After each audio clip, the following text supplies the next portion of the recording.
it's like we all have those people, Yes, right? I definitely. mean, for me, Jesse, it was Phil Woods, but then it quickly became Cannonball, quickly became Charles McPherson, and was always Bird, Yeah. but and then Train and all the different you know tributaries from those kind of Right. huge contributors. But it's like creating a template where you can then take the information and assimilate what you're bringing in to then find your own thing.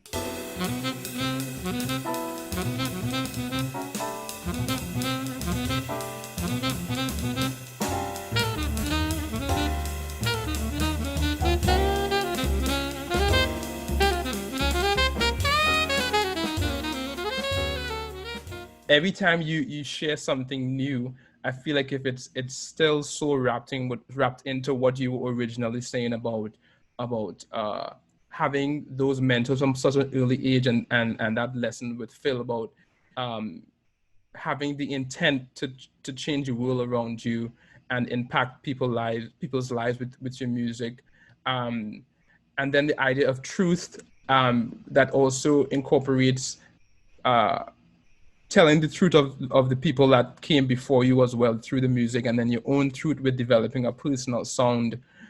It all ties in. It all Yeah. ties in. And And just one quick thing, as you talk yeah, about telling the truth of the people, when I interviewed people like talk to people like Doc Cheatham and Jay McShann and Milt Hinton and people that really, lived the history of this music, the African American artists that created it, yeah, and the political context in which it's important that people understand that too. right, You can't just be like, let me play you some impressive stuff on the saxophone. It's like, okay, hang on. What is this music? Where does right, it come from? Who are the people that created it? What does it mean?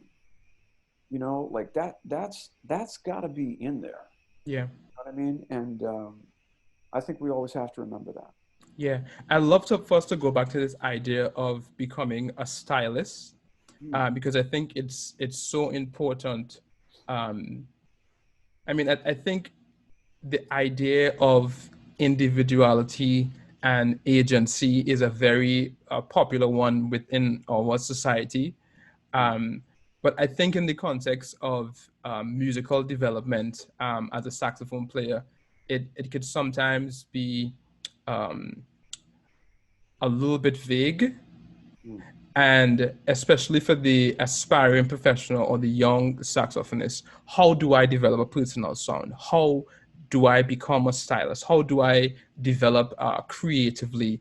And so I'd like to discuss some of the things that you've done in the shed, in the practice room, that has kind of like give you the ability to develop your own personal sound.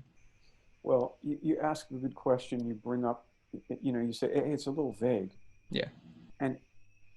And this is the thing. I think a lot of it, the foundational things do happen in the practice room. Okay. The other stuff doesn't. Wow. I remember Charles McPherson saying, sitting in the Vanguard saying, I was watching Sonny Rollins' trio, and I realized as great as they were, something else was happening. It felt like something was coming through them. Art Blakey used to talk about that. The music comes straight from the creator through the musicians to you. Mm-hmm.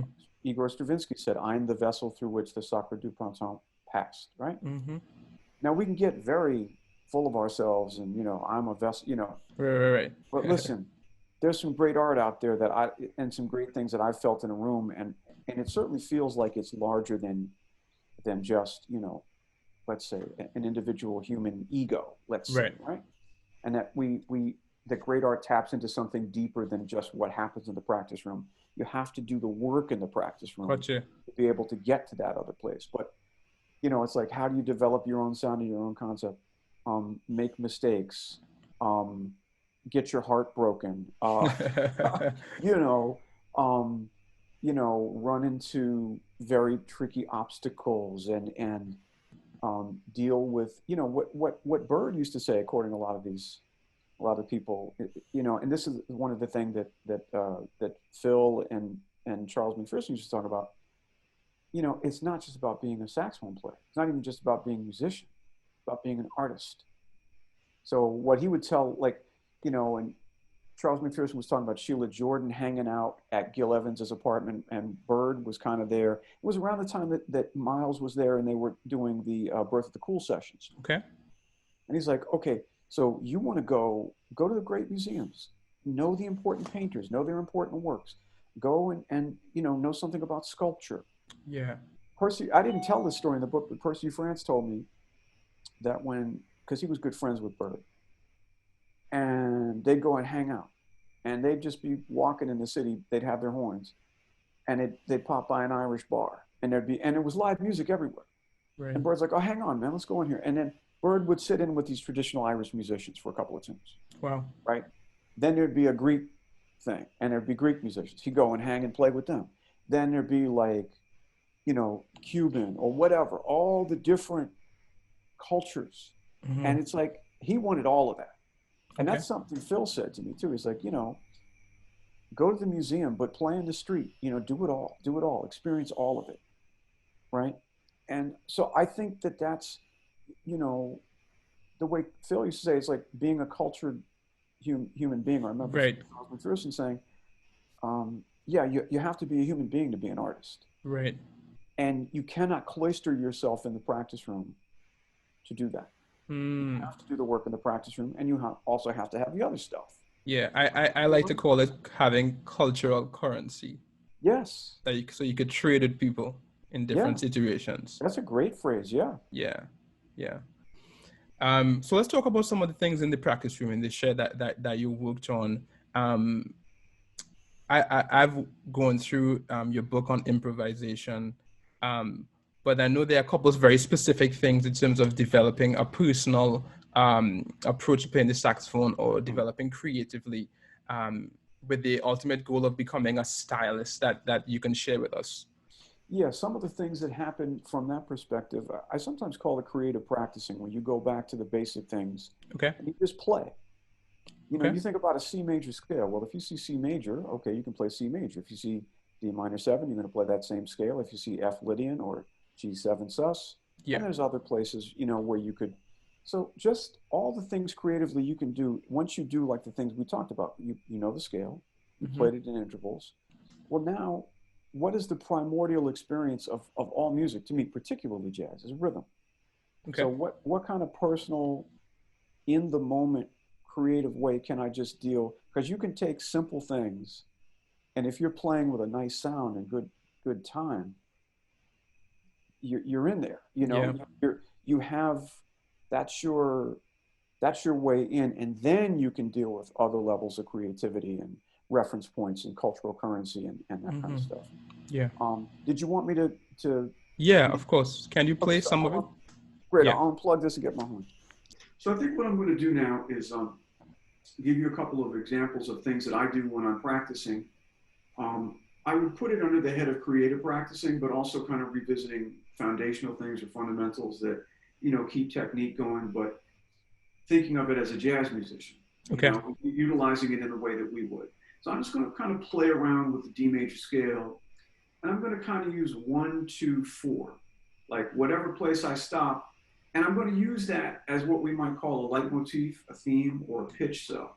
So I'll start with that, and I'll probably adhere to it, but then I might move a little bit, because you could take this same idea and go through all kinds of different keys, use it as a free improvisation, and not just adhere to it in a scale, but it starts simply. So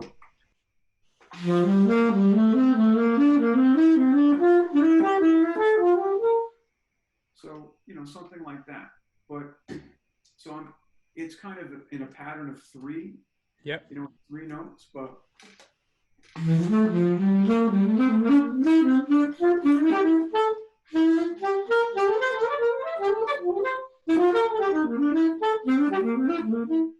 then I kind of changed. When I got up there, I went from 1, 2, 4 to kind of 1, 2, 5, and just kind of, and if I was going to be really strict about it, it would be more like what I was doing, Let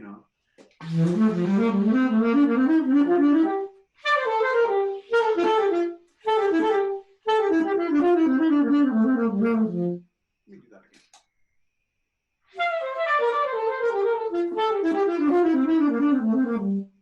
So something like that, you know, going up and down. When Michael Brucker came to Manhattan School of Music, he said every day as part of his practicing, he would take a shape like that. It could be Right. a scale idea, it could be a little melodic idea, and he would take it through the keys and he would take it up and down the horn. But so to me, if I want to be creative with it,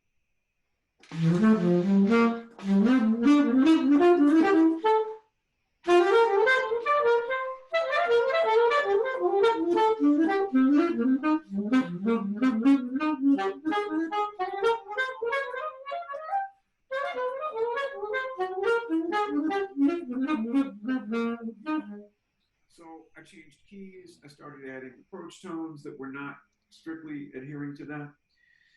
And in a more kind of a free context, I might take a further step and use that, or even just a smaller idea. Sometimes I'll just take something like a second, right? Because the first idea of this is like, right. So, and I'll try to stay quiet because I don't want to mess with the mic too much here, but.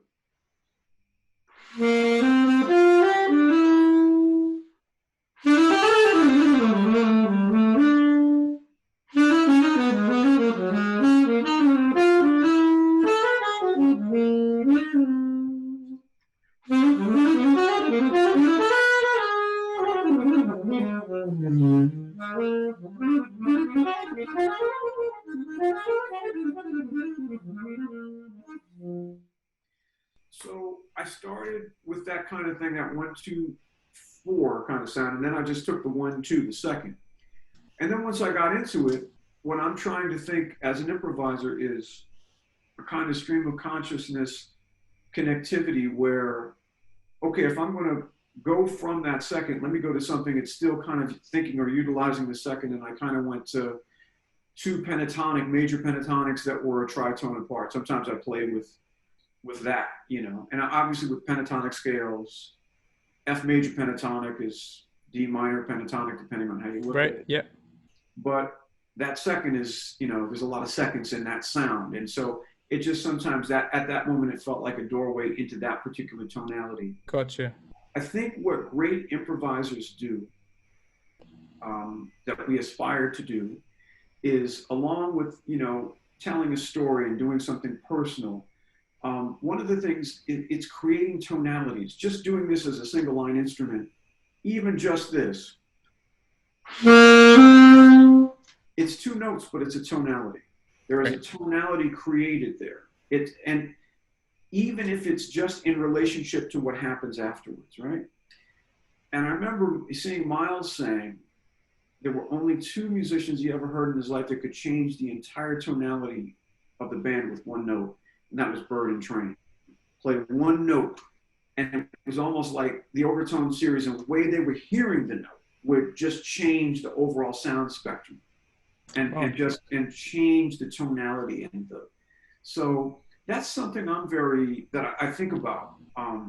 I like to play trio a lot with just a bass player, because even if you're playing like straight ahead inside tunes, you know, the world's your oyster. You know, you can, there's a great solo, very famous solo that Paul Bley played on the record with Coleman Hawkins and Sonny Rollins, the recording of All the Things You Are. Yeah. About 3 choruses, and it's so brilliantly stream of consciousness. And it's, you know, and the rhythm section is just swinging.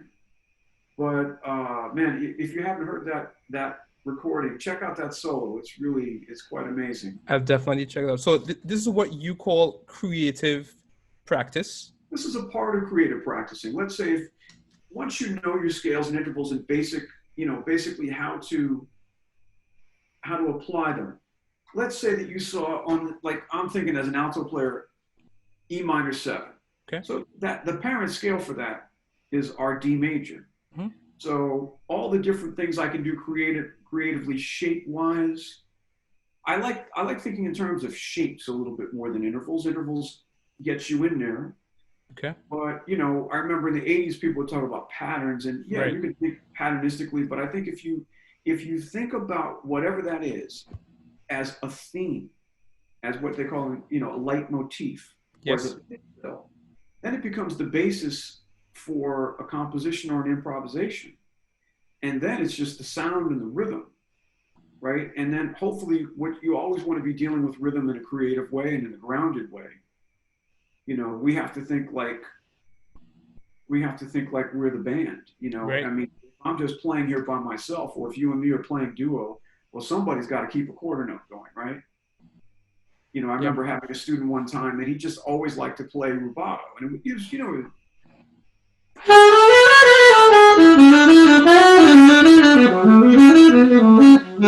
like, man, that's cool, but can we get some of this in there? Like, Right, right. a shared quarter note.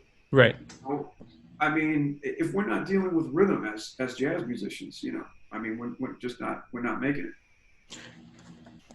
So this is I feel like this is a really good way to get into the idea of trying to find some very tangible things that can help you become a stylist and define your own personal approach to playing this music. And then the idea of rhythm. You know, Dick Oates also talks about this idea about using motifs and kind of making rhythm like the foundation of your playing. It's something that really resonates with me. Also, just being from the Caribbean.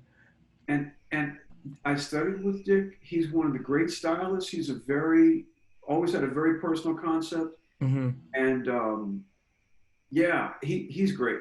He's a really important contributor. You know, I think, you know, and Phil played him for me. One of my first lessons, he said, "This is my favorite young cat right now. Wow. Check him out." You know?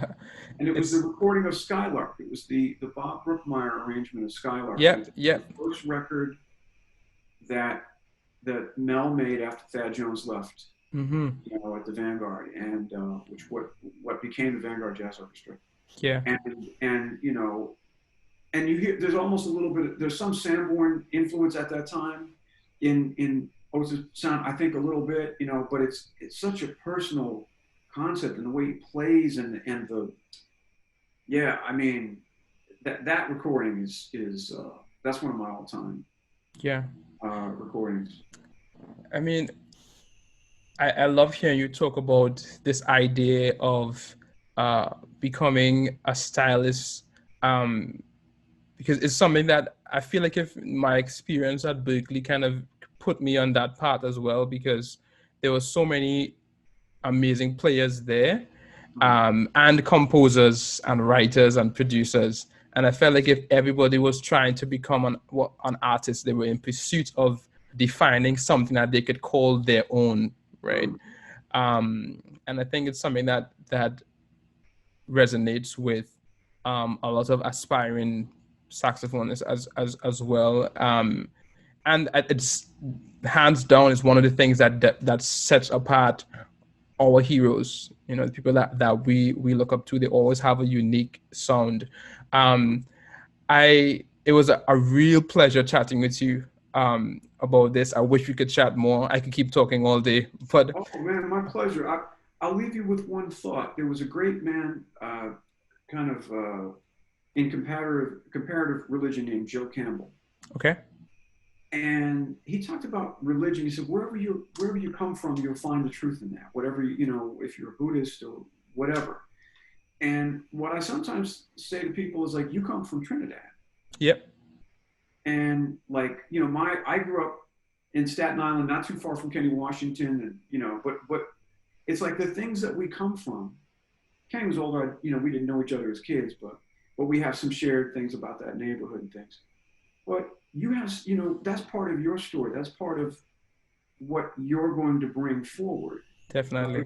And we all have that innately, right? Yep. And that's the thing, you know, that Eddie Locke said to me, he said, it's not necessarily going to be about a whole lot of notes or anything, but it's coming, you know, what your thing is. And he said, and that's actually just in life. It's, you know, it's like you can have your heroes. I aspire to this. I read this. I'm practicing this. Okay, but what about you?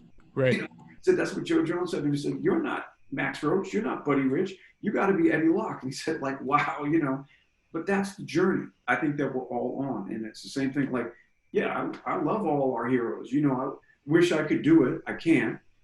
You know, and so it's like, okay, I got to find And I think part of it is where you come from, Right. what your thing is, but it's not always necessarily about the most prodigious, expansive technique. It's about you telling your story. Tell the And truth. Yeah, tell yeah, your truth. I'd like to wrap up with a rapid fire question game I like to call 3, 2, 1. All yeah. right. So I want you to tell me 3 influential musicians that have been part of your journey, Okay. 2 influential albums, and leave our audience with 1 piece of advice. 3, 2, 1. Go.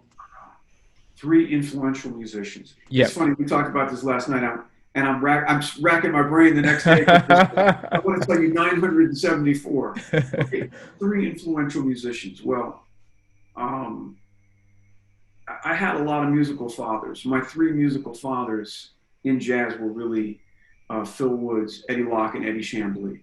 Okay. And some of those names people might know, some they don't. But you know, these were people I spent a lot of time with and were really, really good to me. Yeah. 2 albums.